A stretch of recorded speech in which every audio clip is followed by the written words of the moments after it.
Academy 247 के YouTube channel में आप सभी का स्वागत है। तो चलिए आज हम लोग पार्ट 2 को डिस्कस कर रहे हैं जो कि सीबीटी से संबंधित है। पहले पार्ट 1 में हमने 1 से 50 तक क्वेश्चन किया है। अब 51 से आज हम लोग यहाँ शुरू करेंगे क्वेश्चन नंबर 51। तो चलिए क्वेश्चन नंबर 51 क्या कहता है इसको हम लोग देखते हैं। नेम द फाइल्स, इस फाइल का नाम क्या है ये बताना है। ठीक है, यहाँ पे 3 तरह का फाइल आपको दिख रहा है, 3 तरह का नहीं 3 फाइल दिख रहा है। और ये फाइल क्या है, इसमें जो है इसके साइड साइड में आपको ये चीज दिख रहा है, ये क्या है, इसका क्रॉस सेक्शनल एरिया है। अब ये क्रॉस सेक्शनल एरिया कैसा है, ये रेक्टेंगल टाइप का है और इसमें दो तरफ से क्या है, दांत कटे हुए हैं। ठीक है, यानी कि ये रेक्टेंगल शेप का होगा और दो तरफ से इसके दांत कटे हैं। बाकी दो से जो एज है वो क्या होता है, सेफ एज होता है, यानी कि उस तरफ कोई टीथ नहीं कटा हुआ होता है। ठीक है, अगला है ये जो है आपका हाफ राउंड सर्कल है, हाफ राउंड का जो है हाफ राउंड फाइल टाइप का शेप है। इसमें क्या है कि एक तरफ से आपका ये टीथ कटा हुआ है और दूसरे तरफ क्या है, सेफेज है। ये तीसरा है ट्रायंगुलर शेप का है और दो तरफ दांत कटा हुआ है और एक तरफ सेफेज है। तो इस तरह का फाइल आपको अगर चित्र में दिखता है तो ये options B is the right answer. ये रिफ्लर्स फाइल्स है। क्या है, ये रिफ्लर्स फाइल्स है। अब रिफ्लर्स फाइल्स का दूसरा नाम भी है, इसको हम डाई शिंकर्स फाइल भी कहते हैं, डाई शिंकर्स फाइल भी कहते हैं। ठीक है, और इसका दूसरा नाम क्या है, डाई शिंकर्स रिफ्लर्स भी कहते हैं, डाई शिंकर रिफ्लर्स भी कहते हैं, है ना। इसको डाई शिंकर्स रिफ्लर्स भी कहा जाता है। अब इसका यूज क्या है, इस चीजों को थोड़ा सा समझें। तो रिफ्लर्स फाइल्स का प्रयोग जो है नक्काशी के काम में किया जाता है, यानी कि नक्काशी का काम जहां पे होता है, नक्काशी वर्क जहां पे होता है वहां पे इस फाइल्स का प्रयोग किया जाता है। नक्काशी को इनग्रेविंग्स भी कहते हैं।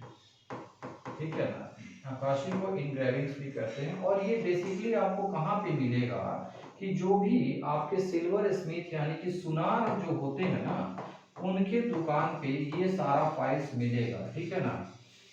ठीक है, तो रिफरेंस फाइल्स इसका राइट आंसर है। इस तरह का जो भी चित्र दिखेगा आपका option B is the right answer. कहाँ प्रयोग होता है उसके बारे में हमने बता दिया। अब अगले प्रश्न की तरफ चलते हैं, क्वेश्चन नंबर 52। ये क्वेश्चन नंबर 52 क्या कहता है उसको हम लोग जरा देख लें। यहाँ पे भी एक फिगर दिया हुआ है और पूछ रहा है कि what is the name of vice, इस वाइस का नाम क्या है ये पूछ रहा है। यहाँ ये फिगर दिख रहा है और इस फिगर्स को पूछ रहा है, चार ऑप्शंस दिए हुए हैं और ये पूछ रहा है कि इस फिगर्स में ये किस तरीके का वाइस है। तो यहाँ पे पहला तो ये चीज समझना होगा कि वाइस एक्चुअली में होता क्या है। ये एक तरीके का होल्डिंग डिवाइस है। क्या है, होल्डिंग डिवाइस है। होल्डिंग डिवाइस का मतलब क्या है, किसी भी चीज को होल्ड करने के काम में आता है, पकड़ने के काम में आता है। तो बेसिकली इसका काम क्या है, किसी चीज को पकड़ना। अब किस तरह का चीज को पकड़ता है, किस तरीके का आर्टिकल्स को पकड़ता है, उसको हम लोग थोड़ा सा समझ लें। यहां से यहां तक का फिगर जो है ये पिन वाइस का है और इसके बाद ये वाला जो फिगर है ना, ये इसके आगे वाले पोर्शन का क्रॉस सेक्शनल एरिया दिखाया गया है कि सामने से देखने पे आपको किस तरीके का ये नजर आएगा। तो देखिए इसमें आपको ये वाला जो चीज है ना, जहाँ पे हमने सर्किल, मैं सर्किल कर रहा हूँ, तो यहाँ पे ही राउंड बार है, यानी कि जो है गोलाकार बेलनाकार आकार का कोई जो है जॉब को पकड़ा जाता है और इसमें पकड़ने के बाद ये नर्लिंग फेस यहाँ से आपका क्लॉकवाइज या एंटी क्लॉकवाइज घुमाने से इसका जो माउथ है वो क्या होता है, खुलता है और बंद होता है। और जब बंद होता है तो इसके बीच अगर कोई चीज अगर डाल के रखेंगे तो वो क्या हो जाएगा, टाइट पकड़ लेगा। टाइट पकड़ लेगा तब आप उस पर कोई भी काम कर सकते हैं, या फाइलिंग का काम या कोई भी ऑपरेशन दूसरा काम आप कर सकते हैं। तो ये जो है बेसिकली क्या है, एक पिन वाइस का एग्जाम्पल है। ये क्या है, पिन वाइस है, पिन वाइस का चित्र दिया हुआ है। ठीक है, यहाँ पे जो है डिफरेंट टाइप्स ऑफ वाइस और भी दिए हुए हैं। तो थोड़ा सा हम लोग वाइस के बारे में भी समझ लें कि वाइस किस तरीके का होता है। तो चलिए हम फिगर दिखाते हैं कि बाकी वाइस किस तरीके का होता है और कहाँ इसका उपयोग होता है। तो इस ये पे चलेंगे तो यहाँ आपको दिख रहा होगा कि ये जो है एक बेंच वाइस दिया हुआ है। क्या है, बेंच वाइस।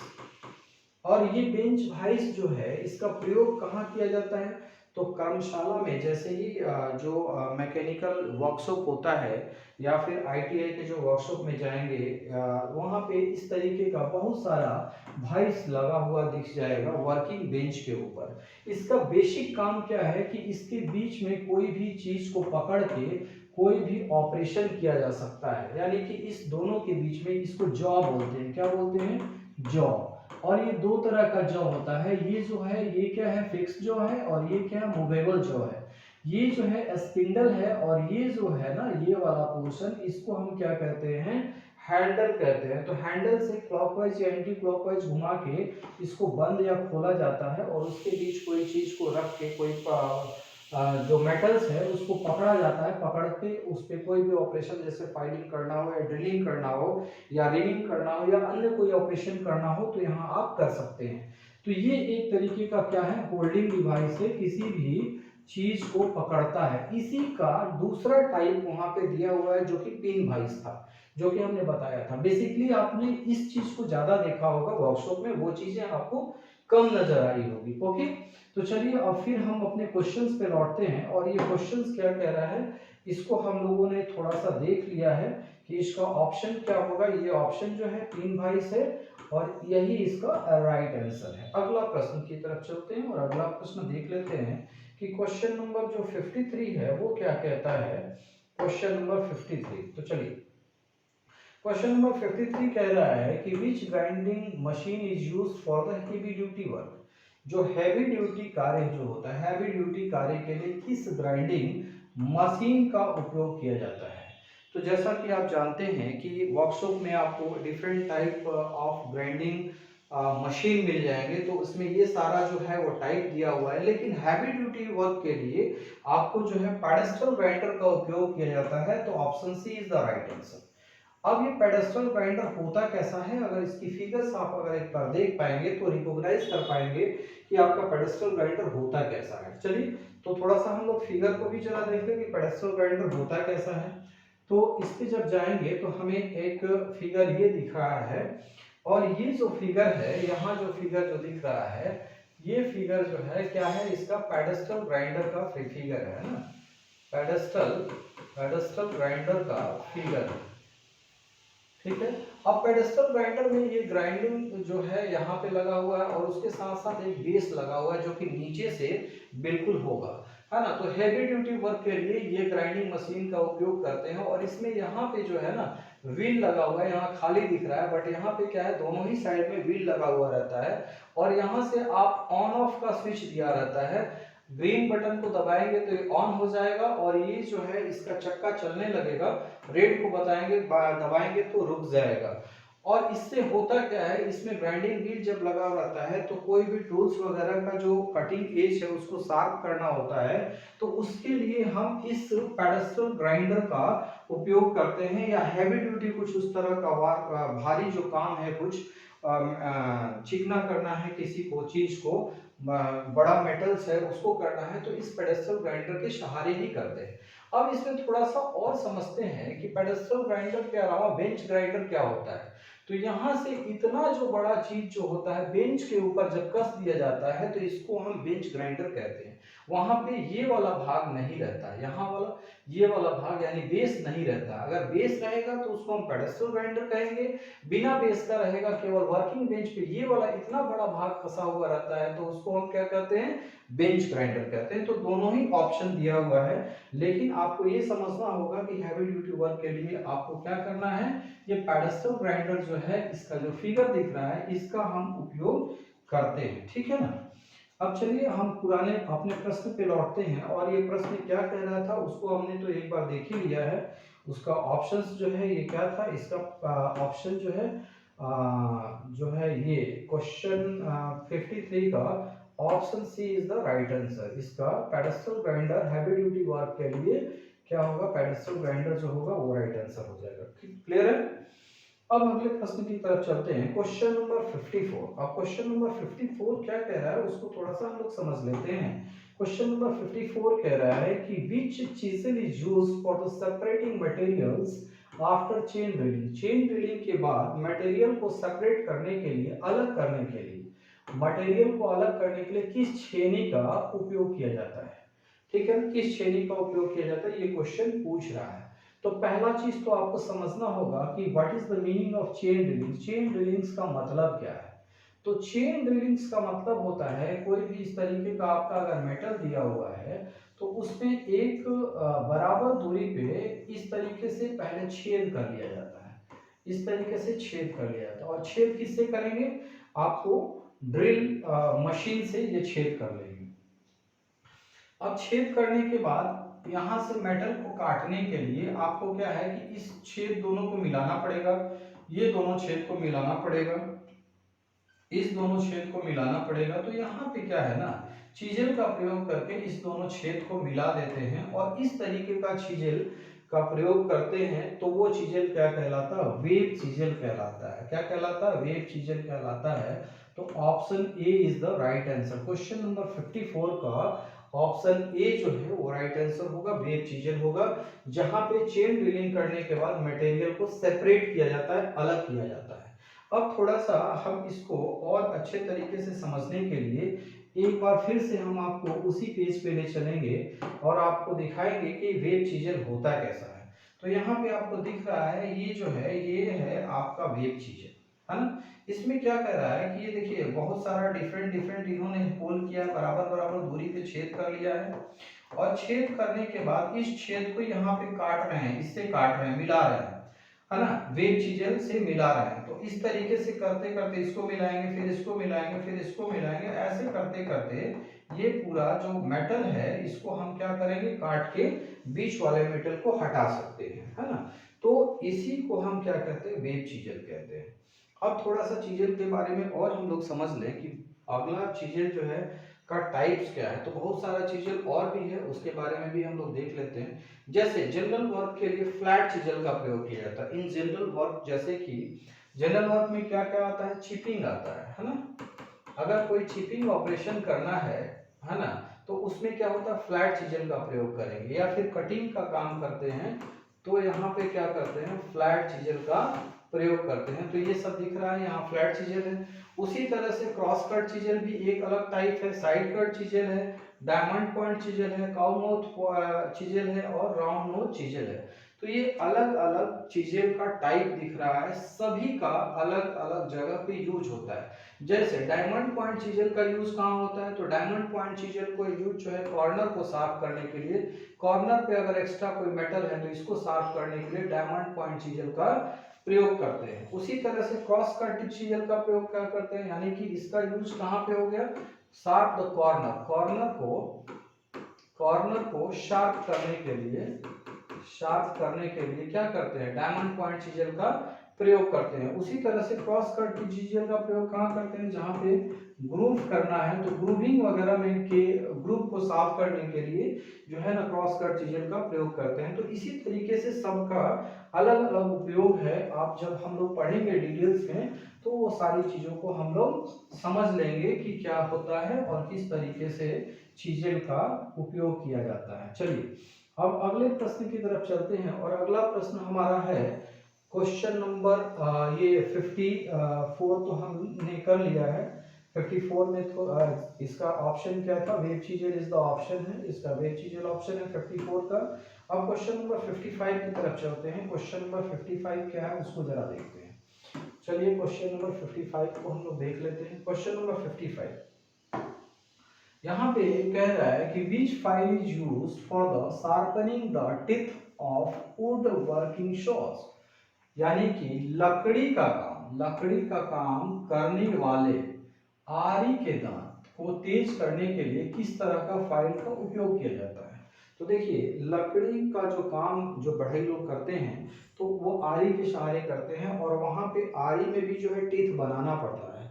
तो टीथ बनाने के लिए उसको जब मान लीजिए कि उसका टीथ खराब हो जाता है या भुथरा जाता है तो वहां पे फिर क्या करते हैं कि उसको शार्प करते हैं, तेज करते हैं ताकि अच्छे तरीके से फिर लकड़ी को काट सके। तो उसके लिए जो आप फाइल यूज करते हैं उसको हम मील सॉ फाइल कहते हैं। क्या कहते हैं? मील सॉ फाइल कहते हैं, है ना। तो option C is the right answer. 55 questions का जो ऑप्शन सी है वो क्या है? सही उत्तर है। अब थोड़ा सा और हम लोग इसके जो बाकी ऑप्शंस हैं उस पर भी डिस्कशन कर लेते हैं। इससे पहले हमने पढ़ा था 51 में रिफ्लक्स फाइल्स। तो रिफ्लक्स फाइल्स कहाँ प्रयोग होता है? नक्काशी के ये में इसका उपयोग किया जाता है, या फिर सुनार के यहाँ इस तरीके का जो फाइल होता है वो उपयोग किया जाता है। इसका दूसरा नाम क्या था? डाइसिंकस रिफ्लक्स भी था या डाइसिंकस फाइल्स भी था, है ना। तो ये कहाँ यूज था? आपने 51 क्वेश्चंस में जस्ट अभी पढ़ा है रिफ्लक्स फाइल्स का प्रयोग कहाँ किया जाता है। तो ये नक्काशी वाले कार्यों में इसका उपयोग किया जाता है। इंग्रेविंग्स जहाँ पे करते हैं, नक्काशी करते हैं, वहां पे इसका प्रयोग करते हैं। अब दूसरा है टिंकलर्स फाइल्स। ये फाइल जो है इसका प्रयोग जो है ऑटोमोबाइल्स की बॉडी को, ऑटोमोबाइल की जो बॉडी होती है ना, कि बॉडी इसको जो है ना बनाना, बॉडी को क्या करता है? उसको साफ करता है। यानी कि जब साफ करने का मतलब क्या है कि अगर उस पे किसी भी तरीके का जो है अगर रुखड़ापन है तो उसको दूर करता है। वो क्या कौन करता है? टिंकलर्स फाइल्स करता है, ठीक है ना। को शार्प करता है या फिर रुखड़ापन दूर करता है, रुखड़ापन को दूर करता है ना, दूर करता है, ठीक है। तो ये जो है टिंकलर्स फाइल। इसके अलावा जो है बैरेट फाइल्स, ये जो है ना जो आपका शार्प कॉर्नर है उसको साफ करने के लिए जो है बैरेट फाइल्स का उपयोग किया जाता है। जहाँ पे जैसे कॉर्नर होता है, ये भी किस तरह का शेप का होता है? आपका ट्रायंगुलर शेप का होता है, और इसमें जो है एक तरफ जो है केवल दांत कटा हुआ रहता है ना, और बाकी जो है सेफेज होता है। तो कॉर्नर को साफ करने के लिए बैरेट फाइल्स का प्रयोग करते हैं। चलिए अब अगले प्रश्न की तरफ चलते हैं। तो 55 का जो है आंसर क्या था? Mills of file is the right answer. बाकी ऑप्शंस पे भी हमने चर्चा कर लिया कि बाकी कौन सा फाइल्स का प्रयोग कहाँ किया जाता है। अब अगले प्रश्न की तरफ चलते हैं। क्वेश्चन नंबर 56 उसको देखते हैं। क्वेश्चन नंबर 56 कहता है कि where will the weight of the hammer is stamped. Hammer का वजन को कहां दर्शाया जाता है? यानी कि जो हैमर होता है, हैमर हथौड़ी जिसको बोलते हैं, तो हथौड़ी के वजन को कहाँ लिखा जाता है कि कितना केजी का है? 1 केजी का है, 1 पाउंड का है, आधा किलो का है, कि कितने केजी का है? वो कहाँ दर्शाया जाता है? तो वो दर्शाया जाता है उसके चिक के ऊपर, है ना। कहाँ दर्शाया जाता है? चिक के ऊपर। और ये जो है हैमर का सॉफ्ट पार्ट होता है ना। ये क्या होता है? सॉफ्टेन पार्ट होता है। क्वेश्चन ये भी पूछ देता है कि कौन सा जो है पार्ट हैमर का वो सॉफ्ट होता है। तो चिक जो होता है वो सॉफ्ट पार्ट होता है, और यहीं पे वेट लिखा हुआ रहता है कि 1 केजी का होगा, कि 1/2 LBS का होगा, हाफ पाउंड का है, कि 1 केजी का है, कि 1 पाउंड का है, कि 4 पाउंड का है। वो सारा चीज यहीं चिक के ऊपर लिखा हुआ रहता है।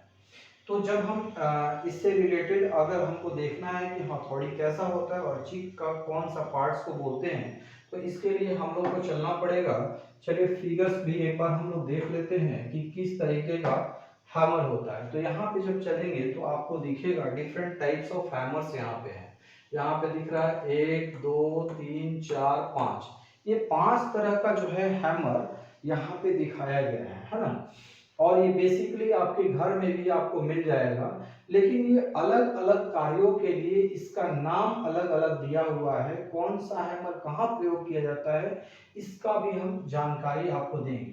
तो ये वाले पोर्शन, इसी को हम पिन कहते हैं। ये पोर्शन जहाँ पे बीच में कुछ लिखा हुआ है, इसी को हम पिन कहते हैं। और यहीं पे हैमर के वेट को दर्शाया जाता है कि ये 1 केजी का है, कि आधा केजी का है, हाफ केजी का है, कि हाफ LBS का है। LBS का मतलब क्या? फुट कितने पाउंड का है वो चीज। तो ये सारा चीज इसी पिन के ऊपर दर्शाया जाता है, सॉरी इस चिक के ऊपर, सॉरी ये पिन नहीं, चिक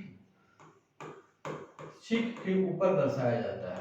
ये चिक के ऊपर दर्शाया जाता है। अब इसमें जो है और पार्ट्स की बात अगर हम कर लें कि, और यही पार्ट्स जो होता है चिक वाला पार्ट, यानी कि ये पार्ट जो होता है ना, यही क्या होता है? इसका सॉफ्ट होता है, सॉफ्ट। ये पार्ट जो होता है सॉफ्ट होता है, ये हार्ड नहीं होता है। अब इसमें जो है दूसरे पार्ट्स के बारे में भी समझ लें। ये जो है इसका फेस कहते हैं, इसको क्या कहते हैं? फेस। इसी को फेस या फिर स्ट्राइकिंग फेस भी कहते हैं, स्ट्राइकिंग फेस, है ना।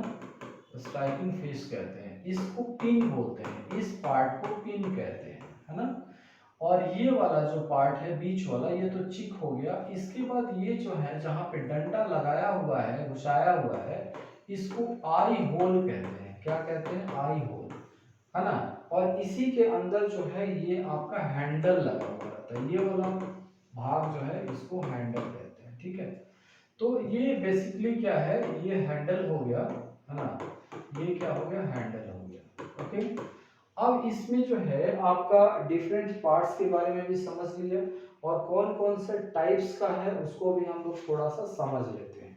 तो चलिए, इसमें और हमें क्या चीज दिख रहा है, यहाँ पे जो है अलग अलग, यहाँ पे ये जो है पिन दिख रहा है, यहाँ पे ये बॉल टाइप का है तो इसीलिए बॉल पिन हो गया, ये क्रॉस दिख रहा है इसलिए क्रॉस पिन हो गया, ये स्ट्रेट दिख रहा है ऐसे, इसलिए इसको क्या कहते हैं, स्ट्रेट पिन कहते हैं। और क्लॉ हैमर, जिसको जैसे कि कहीं पे भी सेंटरिंग वगैरह का काम चलता है तो वहां पे आपने देखा होगा कि वहां पे आपका जो लकड़ी के अंदर जो नेल कांटी लगा हुआ रहता है उसको निकालने के लिए इसी दोनों खाने के बीच में फंसा के निकाल देते हैं, तो इसको हम क्या कहते हैं, क्लॉ हैमर कहते हैं। और स्लेज हैमर क्या होता है, स्लेज हैमर बेसिकली कहाँ पे यूज होता है, जहाँ पे कि भारी कार्य किया जाता है, जैसे कि आपका ब्लैक स्मिथ जो लोहार जो होते हैं ना, लोहार, वो इस हैमर का प्रयोग करते हैं, लोहार यानी ब्लैक स्मिथ जो होते हैं, स्मिथ, वो जो है इस हैमर का प्रयोग करते हैं, स्लेज हैमर का प्रयोग करते हैं। तो ये भी समझ में आ गया कि कौन सा हैमर होता है और किस तरीके का होता है, आपने टाइप्स भी यहाँ देख लिया, तो थोड़ी बहुत तो आपको जानकारी मिल ही गई होगी। अब चलते हैं अगले प्रश्न की तरफ। हमारा जो अगला प्रश्न है वो क्या है, तो क्वेश्चन इसमें क्या था, 56 में क्वेश्चन ये था कि आपका जो है कौन से भाग में इसका जो है वेट, हैमर का वेट जो होता है वो स्टैम्प होता है, कहाँ दर्शाया गया होता है, तो ये भाग क्या हो गया, चीक। और इसी भाग, यही भाग क्या होता है, उसका सॉफ्टेंड रीजन होता है, सॉफ्ट, सबसे ज्यादा सॉफ्ट होता है। तो चलिए अगले प्रश्न की तरफ चलते हैं, और अगला प्रश्न है क्वेश्चन नंबर 57। अब ये क्वेश्चन 57 क्या कह रहा है उसको जरा हम लोग देख लें कि what will be the effect of the clearance angles of chisel is less than the recommended angle while chipping. अगर चिपिंग करते समय छेनी का निकासी कोण अनुशंसित कोण से कम हो तो क्या प्रभाव होगा। क्वेश्चन को समझना पहले जरूरी है, तभी जाके आप ऑप्शंस बता पाएंगे। और देखिए यहाँ पे क्या है ना कि हम लोग बहुत सारा डिस्कशन कर रहे हैं, तो इसलिए एक क्वेश्चंस नहीं पूरा हो रहा है, उससे रिलेटेड जो फैक्ट्स आप जान पा रहे हैं उससे बहुत सारे क्वेश्चंस जो है ऐसे भी आपके सोल्व हो पाएंगे। और ये जो भी अभी करेंटली आपका जितना भी जो यहाँ पे झारखंड में चाहे बिहार में जो आपके ट्रेनिंग ऑफिसर्स की पोस्ट निकली है या फिर इंस्ट्रक्टर की जो पोस्ट निकली है उसमें इसी तरीके के सीबीटी वाले क्वेश्चंस ही आएंगे। तो इसको अगर अच्छे से कर लिया ना तो वो क्वेश्चन, वो आपको निकालना, वो एग्जाम निकालना आपके लिए बहुत ही आसान हो जाएगा। तो वो फिटर ट्रेड वाले के अलावा जो आरपीएल में जो एग्जाम दे रहे हैं उसके लिए, या बाकी जो है ट्रेनिंग ऑफिसर्स का एग्जाम दे रहे हैं या फिर इंस्ट्रक्टर का एग्जाम दे रहे हैं, उस सभी के लिए इक्वली इंपॉर्टेंट ये है, ठीक है ना। तो चलिए इस क्वेश्चंस को हम लोग देखते हैं। अब ये कह रहे हैं कि क्लियरेंस एंगल क्या होता है। पहले क्लियरेंस एंगल ऑफ चीजेस के बारे में तो जानना जरूरी है ना, तो पहले ये जो है इसको हम लोग समझ लेते हैं कि क्लियरेंस एंगल होता क्या है। मान लीजिए कि ये आपका जो है एक आपका क्या है, एक चीजल है, ओके, ये आपका एक चीजल है, ये चीजल है, और चीजल में ये बीच वाला जो पोर्शन है इसका जो है सेंटर लाइन है, ओके। तो यहाँ से अब इसका जो है कलर थोड़ा सा हम लोग चेंज कर ले ताकि आसानी से और हम लोग कर पाए। तो यहाँ पे देखिए इसमें जो है कई चीजें हैं और क्या है आपको देखना है। अब इसमें देखिए यहाँ से यहाँ तक का एंगल, यानी कि ये वाला जो पोर्शन, ये वाला पोर्शन यहाँ से यहाँ और यहाँ से यहाँ, एक एंगल ये दिख रहा है, दूसरा एंगल आपका ये है, ठीक है, एक एंगल ये दिख रहा है। अब सबका अलग अलग नाम है, अगर इस चीज को समझ गए ना तो आपका सारा प्रॉब्लम जो है सॉल्व हो जाएगा। ये सारा अलग अलग एंगल है और सबका अलग अलग नाम है। यहाँ से ये जो पोर्शन है, यहाँ से ये जो पोर्शन है, यहाँ से यानी कि ये वाला एंगल है, इसी को हम क्या बोलते हैं, क्लियरेंस, क्लियरेंस एंगल कहते हैं, है ना। यानी कि कितना क्लियर है नीचे से जिसको हमको काटना है, क्लियरेंस एंगल कितना है। तो क्लियरेंस एंगल बोल रहा है कि रिकमेंडेड जितना चाहिए उससे अगर कम कर देंगे चीजेल का तो क्या होगा, तो क्या हो जाएगा, यानी कि अब जब नीचे आ जाएगा और इसको जब नीचे कर देंगे, यानी क्लियरेंस एंगल जब यहाँ कर देंगे तो क्या हो जाएगा, वो काटेगा नहीं, वो स्लिप कर जाएगा, ठीक है ना। तो आपको ये चीज बिल्कुल समझ में आ जाना चाहिए कि क्या होगा, वो स्लिप कर जाएगा। ओके, तो स्लिप कर जाएगा, तो इसीलिए option A is the right answer. क्या है, ऑप्शन ए जो होगा, cutting edge can not penetrate chisel will slip, cutting edge घुस नहीं सकती और चीजेल फिसल जाएगी, यानी छेनी फिसल जाएगी। ये ऑप्शन क्या है, ये राइट आंसर है। चलिए अब ये क्वेश्चन नंबर हम लोग डिस्कस कर रहे थे 57 को, और इसका जो आंसर है वो क्या था, उसका ऑप्शन जो है कौन था, ये cutting edge can not penetrate और चीजेल विल स्लिप। अभी हमने जस्ट बताया था कि इसका ऑप्शन कौन सा है, तो 57 का ऑप्शन ए का राइट आंसर, यानी कटिंग एज घुस नहीं सकती और छेनी फिसल जाएगी, ठीक है। अब अगले प्रश्न की तरफ चलते हैं, और अगला प्रश्न है, नेक्स्ट प्रश्न क्या हो जाएगा 58 नंबर, उसको हम लोग देख लेते हैं। तो 58 क्वेश्चंस को देखते हैं। 58 में क्या कह रहा है, क्वेश्चंस कह रहा है कि name the property of the metals to resist the effect of tensile force without rupture, बिना टूटे बिना तन्यता बलों के प्रभाव का विरोध करने वाली धातु की प्रॉपर्टीज का नाम क्या है। तो यहाँ पे ऑप्शन में चार प्रॉपर्टीज की बात की है इन्होंने, डक्टिलिटी, टेनासिटी यानी इलास्टिसिटी और मेलेबिलिटी, यानी कि डक्टिलिटी, टेनासिटी, इलास्टिसिटी और मेलेबिलिटी, ये चार ऑप्शंस दिया हुआ है। इसमें से कौन सा राइट ऑप्शन होगा उसको हमको समझना है। तो सबसे पहले ये समझना होगा कि जो ऑप्शन दिया हुआ है कि है क्या। तो देखिए मेटल की तीन तरह की प्रॉपर्टी होती है। पहला जो है फर्स्ट प्रॉपर्टी क्या है, chemical properties, chemical properties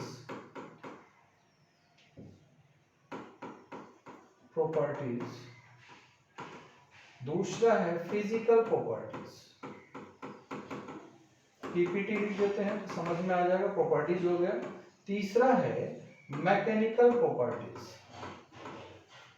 mechanical properties.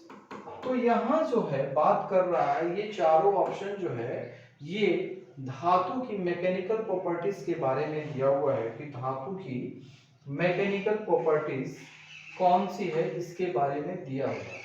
Physical properties क्या होता है, जैसे कलर वगैरह, धातु का जो है कलर क्या है, किस तरीके का कलर देख के आप थोड़ा सा अंदाज लगा सकते हैं कि कौन सी धातु है। उसी तरह से केमिकली किसी सबस्टांस से जो है रिएक्शन होता है किसी मेटल का, तो उस वो वहां पे केमिकल प्रॉपर्टीज जो है वो एग्जिबिट करता है, कौन, मेटल करता है।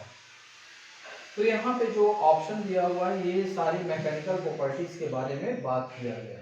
अब यहाँ पे हमें ये देखना है कि वह कौन सी मैकेनिकल प्रॉपर्टीज है जिसकी इन्होंने बात की है। तो देखिए पहला हम लोग शुरू करते हैं, ये कह रहा है तन्यता बलों का प्रभाव का विरोध करना, यानी कि तन्यता बल यानी टेंसाइल स्ट्रेंथ का जो विरोध करता है वो जो होता है उसको हम टेनासिटी कहते हैं। Option B is the right answer. इसी को चिमड़ापन भी कहते हैं। क्या कहते हैं, चिमड़ापन।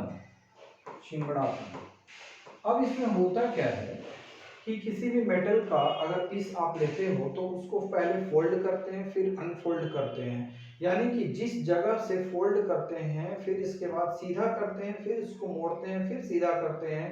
तो जो जितना देर में वो मेटल अगर जो जो जितना चिमड़ा रहेगा वो उतना देर में क्या होगा, टूटेगा उस स्थान से।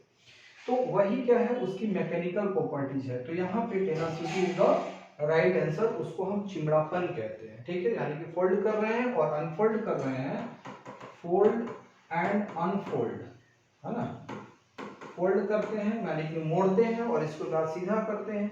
तो जितना देर में टूटेगा तो वो जो है इसका मतलब है कि उस धातु का टेंसाइल स्ट्रेंथ या टेनासिटी उतना ही ज्यादा होगी।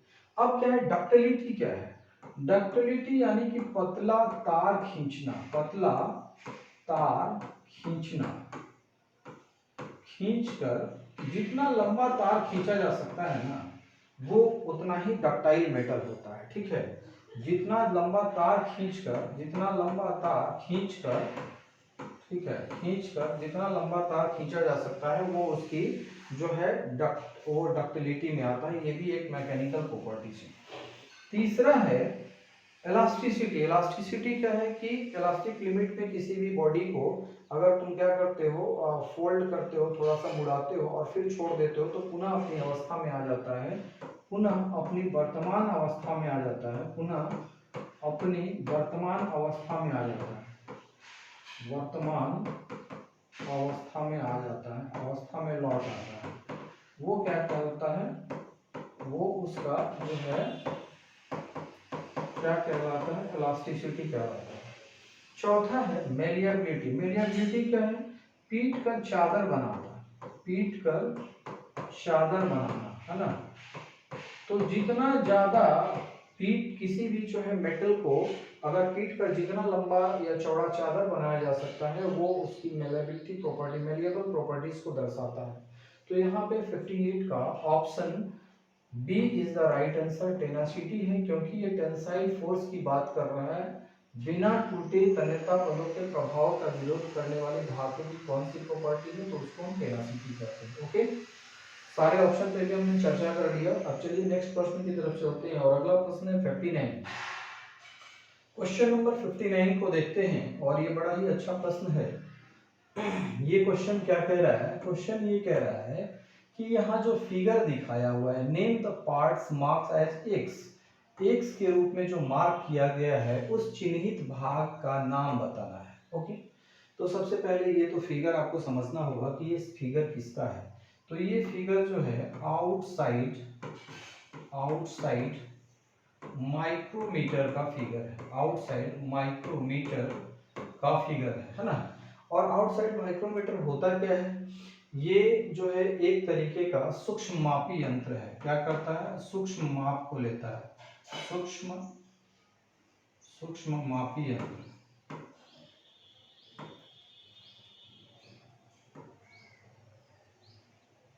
सूक्ष्म मापी यंत्र, है ना। तो इसका मतलब क्या है कि आप तो ये कह सकते हैं कि जो आप माप दूसरे इंस्ट्रूमेंट से नहीं ले सकते हैं, जैसे स्केल का भी एक लिमिट होता है ना।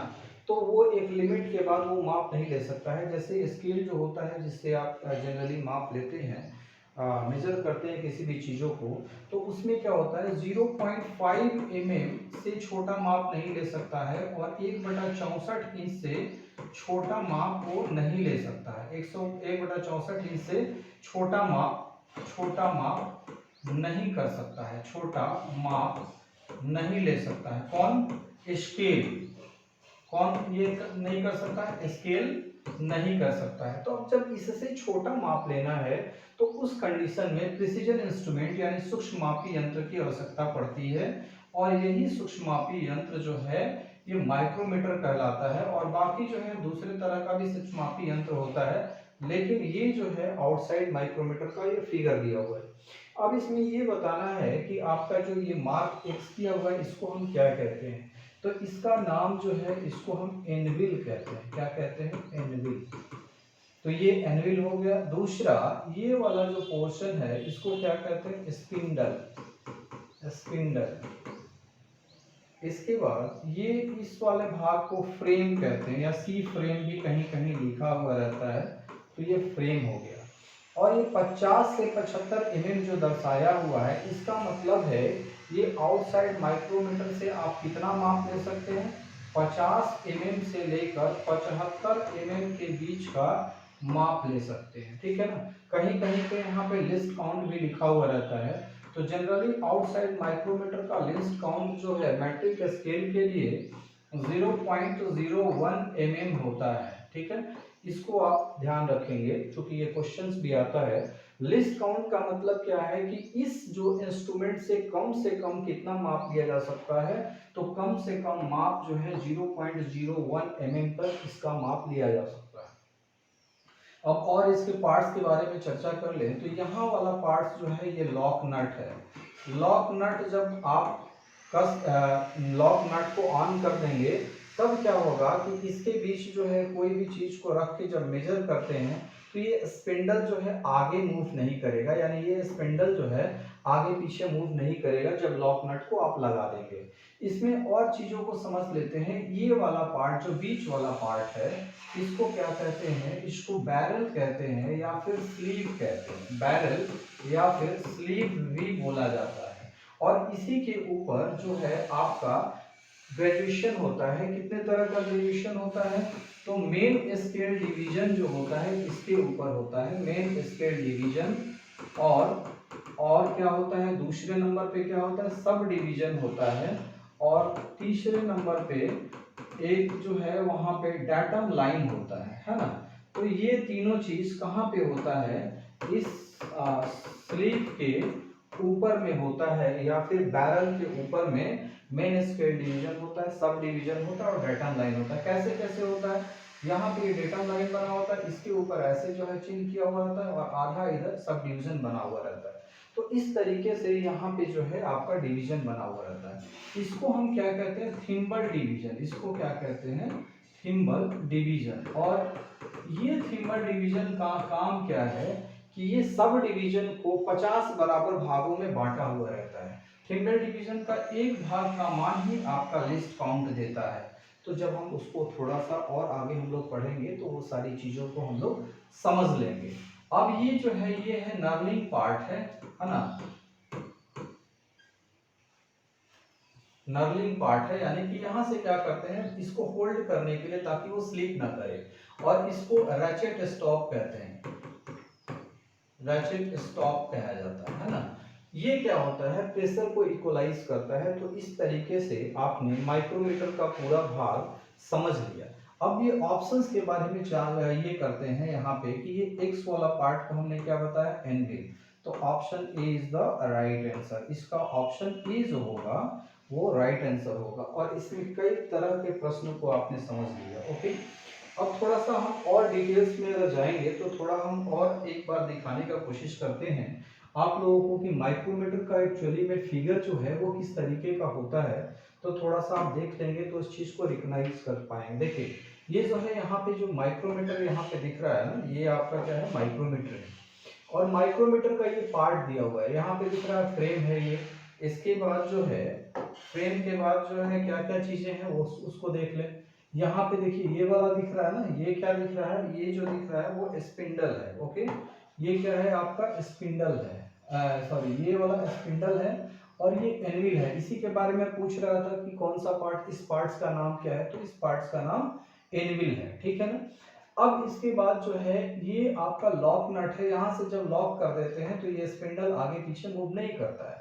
इसके बाद ये स्लीव है। स्लीव के ऊपर, स्लीव या बैरल हमने बताया था आपको, इसके ऊपर जो है 3 तरह का डिवीजन होता है, यानी कि मेन स्केल डिवीजन होता है, सब डिवीजन होता है और तीसरा है डाटम लाइन होता है ना। अभी हमने बताया है ना, ये सारी चीजें कहाँ होती है, स्लीव के ऊपर। और थिम्बल के ऊपर 50 बराबर भागों में बटा हुआ रहता है। ओके, तो थिम्बल ये हो गया 50 बराबर भागों में बटा हुआ। ये नर्लिंग ग्रिप्स होता है ताकि फिसले ना। और ये रैचेट स्टॉप होता है ताकि हम उसको प्रेशर को इक्वलाइज कर सके। तो ये आपको बिल्कुल एकदम क्लियर दिख रहा होगा कि इस तरीके से हम पार्ट्स को भी हमने समझ लिया और सारे पार्ट्स को समझ लिया। चलिए अब अपने प्रश्न की तरफ चलते हैं और अगला प्रश्न को हम लोग देखते हैं। अगला प्रश्न क्या है, क्वेश्चन नंबर 60, जिसके बारे में हम लोग देखेंगे। तो क्वेश्चन नंबर 60 क्या कहता है, जरा देख लेते हैं हम लोग क्वेश्चन नंबर 60। चलिए अगला क्वेश्चन नंबर 60 क्या कहता है, देखिए उसी से रिलेटेड है जो पिछला जो क्वेश्चन हमने पढ़ा है, उसी से रिलेटेड है। ये क्वेश्चंस कह रहा है कि what is the accuracy of the metric outside micrometer. अभी जस्ट हमने बात किया है कि आउटसाइड माइक्रोमीटर मैट्रिक स्केल में जो होता है उसका लिस्ट काउंट कितना होता है। तो हमने बताया था कि लिस्ट काउंट जो होता है 0.01 mm होता है। आप अगर देखेंगे तो थोड़ा सा पीछे जाएंगे वीडियो को तो आप देख सकते हैं हमने इस क्वेश्चन को बताया है। तो यहाँ पे ये option A is the right answer, 0.01 mm जो है इसका लिस्ट काउंट होगा। और ये क्वेश्चन नंबर 60 उसी से रिलेटेड था। चलिए ओके, थैंक यू। अब यहीं तक हम लोग बंद करते हैं और नेक्स्ट पार्ट हम जो है अगले बार डिस्कस करेंगे। तो नेक्स्ट पार्ट को हम लोग फिर जो है 61 से बाकी प्रश्न को हम लोग डिस्कस करते हैं। Okay, thank you very much.